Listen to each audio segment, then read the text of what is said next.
Hello everyone. I wanted to share something with you today that it's very dear to my heart, and it's something that I have struggled with always. And that is being courageous. And I think that's a really good goal to work towards. Like I said, not only at the beginning of the year, but throughout the whole year and for the years to come. Some of you are naturally more courageous than others, like me. And not being courageous, but being the opposite, is something that I have been ashamed of, and that I have punished myself for many times, because it just really upsets me when I don't know how to stand up for myself, but especially when I don't stand up for others. There was this instance when my kids were little, and we were at the public pool, and the kids were swimming, and it was this big little pool. I mean, one of those shallow pools for little kids. And and there were all the kids were playing, and I'm just like there, just having a good time watching my kids play. And then this little kid and his dad were sitting close to me, and the kid, I don't know what he was doing, but all of a sudden the dad grabbed his hand and started to twist his wrist. And the look of fear in the kid's face was, oh my gosh. And I saw it, and I was like, ah! And he was like, the dad was threatening him. I don't know, like, don't do this, or I can't remember exactly, but I remember, the look of horror in the little kid's um, eyes and terror. And I knew, this is a child abuse. I mean, and I thought, I need to do something. And I wanted to say, hey, do I need to call the police? But I was terrified.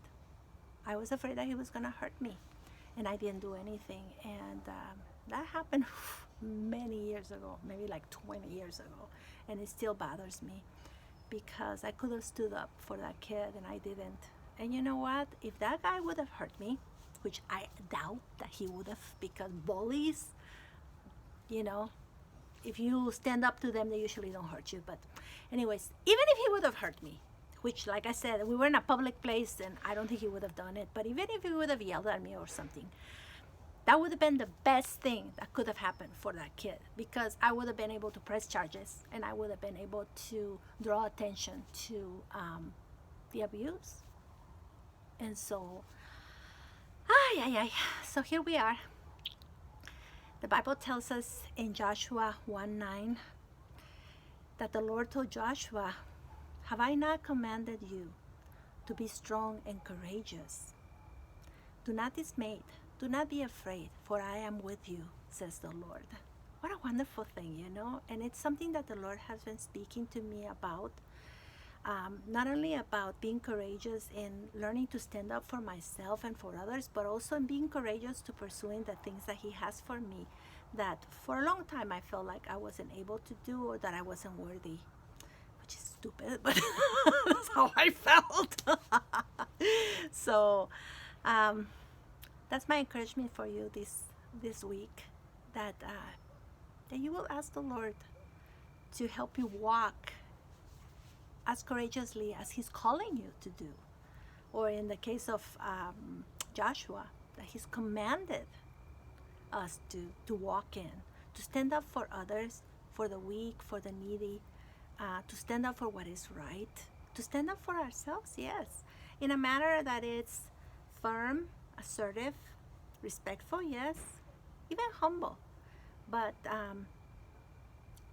once again, firm, confident that we are children of God, that He's got our back, and that He will protect us, He will guide us, He will help us to do the right thing.